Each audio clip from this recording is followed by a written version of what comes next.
কখনো ভেবেছেন যখন মাতা সন্তানকে জন্ম দেয় তখন কি হয়?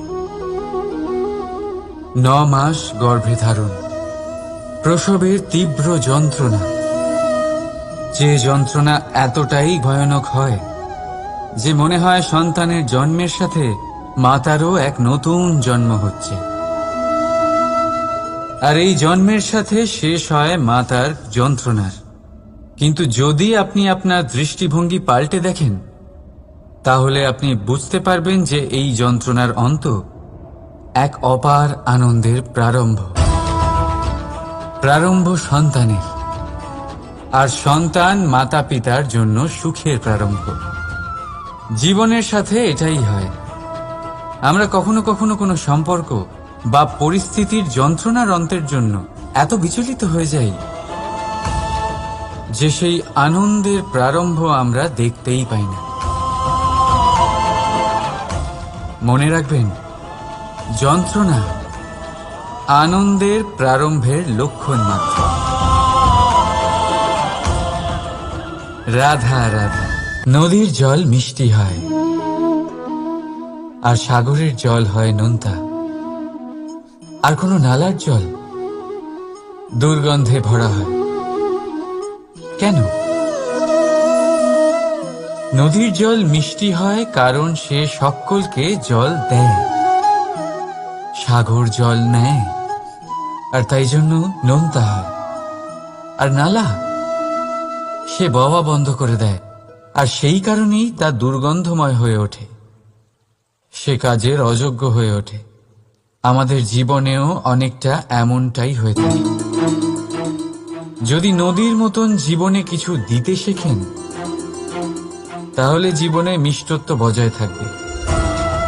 যদি সাগরের মতন ভাগ দেওয়ার বদলে শুধু সঞ্চয় করতে থাকেন তাহলে মনে তিক্ততা ভরে থাকবে।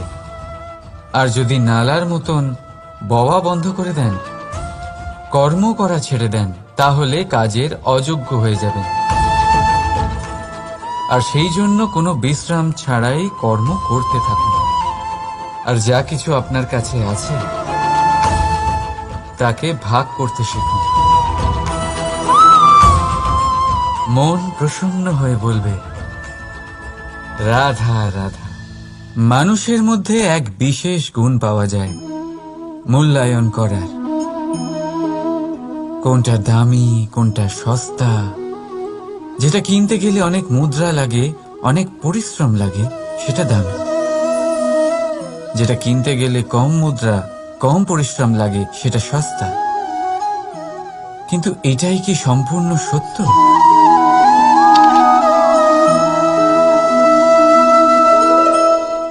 এখন আপনার সামনে একটা পাত্র আছে যাতে জল ভরা আছে, আর একটা সোনার মুদ্রা। বলুন, এই দুই বস্তুর মধ্যে বেশি দামি কোনটা? আপনি বলবেন সোজা ব্যাপার, সোনার মুদ্রাই বেশি দামি হবে।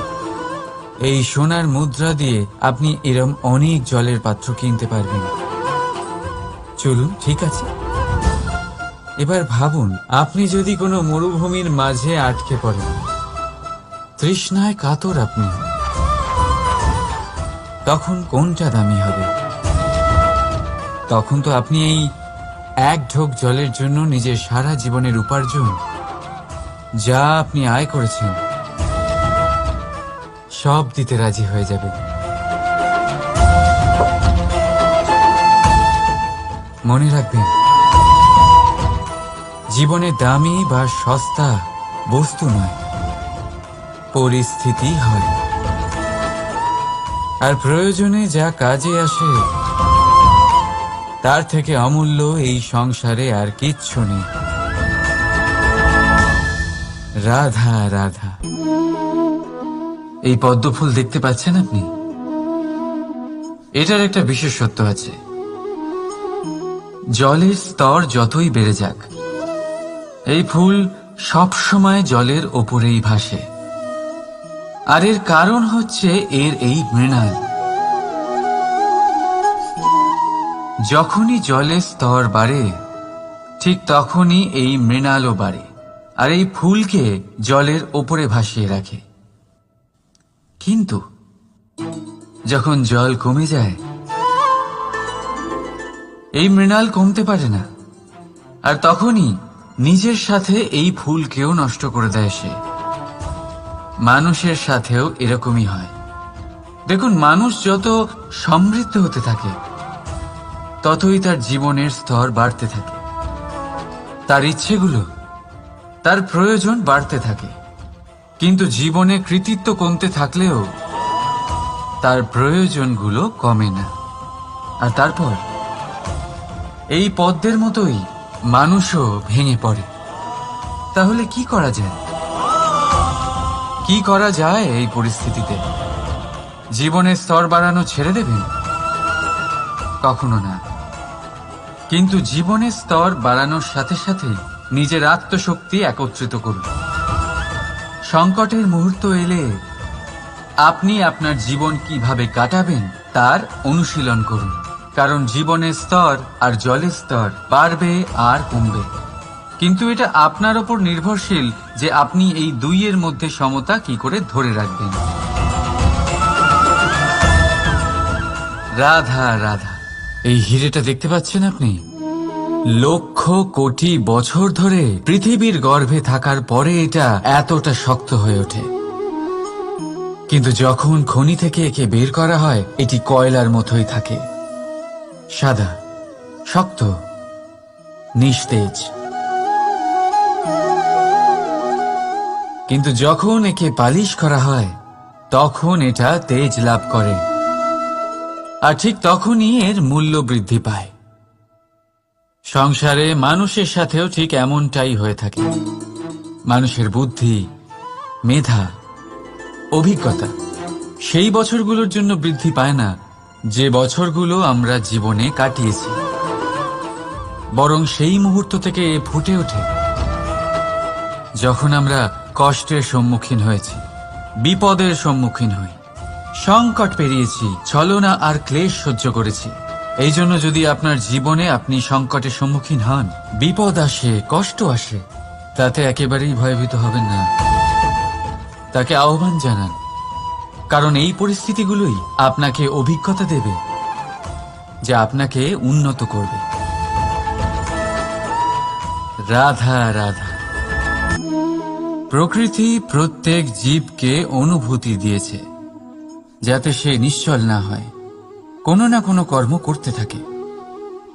আর সেই অনুভূতি হল খিদে। পশু, পক্ষী, প্রাণী পরিশ্রম করতে থাকে নিজের খিদে মেটানোর জন্য। কিন্তু অন্য জীবের মতো মানুষের খিদে কি তার পেট অবধি সীমিত থাকে? পেটের খিদে মেটাতে মেটাতে কখন যে এই খিদে মন আর মায়ার তৃষ্ণায় রূপান্তরিত হয় আমরা বুঝতেই পারি না।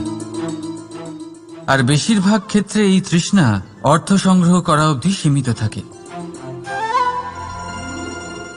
নিজের জীবন ধারণ ছেড়ে কার জন্য এই অর্থ সংগ্রহ করছেন আপনি? আগামী প্রজন্মের জন্য। বড়ই বিচিত্র, তাই না? নিজের জীবন ধারণ ছেড়ে অর্থ সংগ্রহ করতে করতে নিজের জীবনের সুখ বিসর্জন দিচ্ছেন, আর আগামী প্রজন্মকে কাজ করার থেকেও আটকাচ্ছেন। পুত্র যখন কুপুত্র তখন কেন অর্থ সঞ্চয়? পুত্র যখন সুপুত্র তখন কেন অর্থ সঞ্চয়? নিজের সন্তানকে সংস্কার দিন, অর্থ নয়। যদি সন্তান সংস্কারী হয় তখন সে নিজের এক সংসার তৈরি করবে। যদি সংস্কারহীন হয় তাহলে আপনার বানানো সংসার এমনিই সে ভেঙে দেবে। জীবনে যদি কিছু সঞ্চয় করতে হয় তাহলে জ্ঞান সঞ্চয় করুন, প্রেম সঞ্চয় করুন, আর আমার সাথে ভালোবেসে বলুন রাধা রাধা। জীবনকে রথ বলা হয়, কিন্তু কেন? এখন আপনি বলবেন এই জন্য কারণ জীবনও ঠিক রথের মতোই চলতে থাকে। কিন্তু আপনি কখনো এই রথকে বোঝার চেষ্টা করেছেন? এই রথে সামনে ঘোড়া থাকে আর পিছনে চাকা।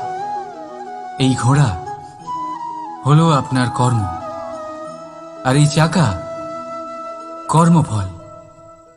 এই ঘোড়া যেখানেই যায় রথের চাকাগুলি সেখানেই এগোতে থাকে। যদি আপনার ঘোড়া অর্থাৎ আপনার কর্ম শুভ সহজ পথে চলে, তাহলে আপনার যাত্রাও আনন্দময় হবে।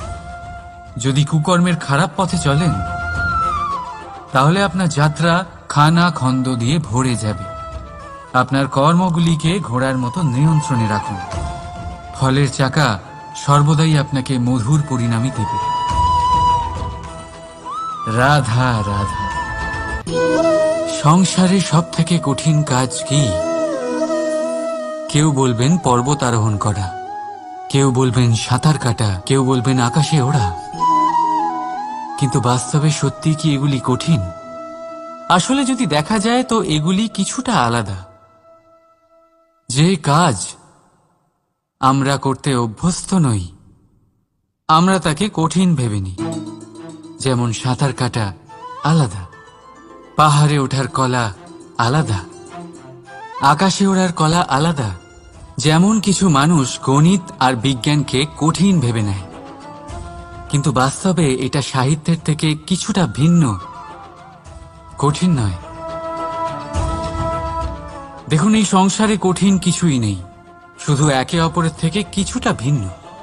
যেমন কোনো মানুষ হন, সম্পর্ক হোক, কারোর চিন্তাধারা বা বিচার বুদ্ধি হোক, কখনো কখনো আমরা বুঝতে পারি না, কারণ আমাদের চিন্তাধারা ও বিচার বুদ্ধির থেকে সেগুলি আলাদা। কিন্তু যদি এটা বুঝে নেওয়া যায় যে সেটা কঠিন নয়, একটু ভিন্ন মাত্র, তাহলে অনেক সম্পর্ক বাঁচানো যেতে পারে। রাধা রাধা। আপনি কখনো কোনো পাখি দেখেছেন? তীব্র বায়ু, ভয়ানক বর্ষা, হিংস্র জীব একাধিকবার তাদের বাসা নষ্ট করে দেয়, কিন্তু তাও সে ঝড়ের সাথে ঝগড়া করে না। সে কখনো বর্ষাকে হিংসে করে না, আর না সে হিংস্র পশুদের ওপর প্রতিশোধ নেয়। সে শুধু স্থান পরিবর্তন করে, অন্য কোনো শক্ত ডালে আবার নিজের বাসা বানাতে উদ্যোগী হয়, আর তারপর সফল হয়ে নিজের পরিবার প্রতিষ্ঠা করে। আর তারপর কিছু মাসের মধ্যেই তার ছোট সন্তানদের আকাশে ডানা মেলে উড়তে দেখা যায়। অন্যদিকে একটি সাপ প্রহারের প্রতিশোধ নেওয়ার উদ্দেশ্যে মানুষের বসতিতে প্রবেশ করে, আর শেষে সে নিজেই মারা যায়। এই শিক্ষাই আমাদের মানুষদের জন্য প্রযোজ্য। প্রতিশোধের আগুনে মানুষ স্বয়ং ভস্ম হয়ে যায়, উত্থান থেকে পতনের দিকে নিয়ে যায়। তাই যদি জীবনে উন্নতি করতে হয়, তবে পরিবর্তনের চিন্তা নিয়ে কর্ম করুন, নয়তো প্রতিশোধ আপনাকে রসাতলে তলিয়ে দেবে। রাধা রাধা।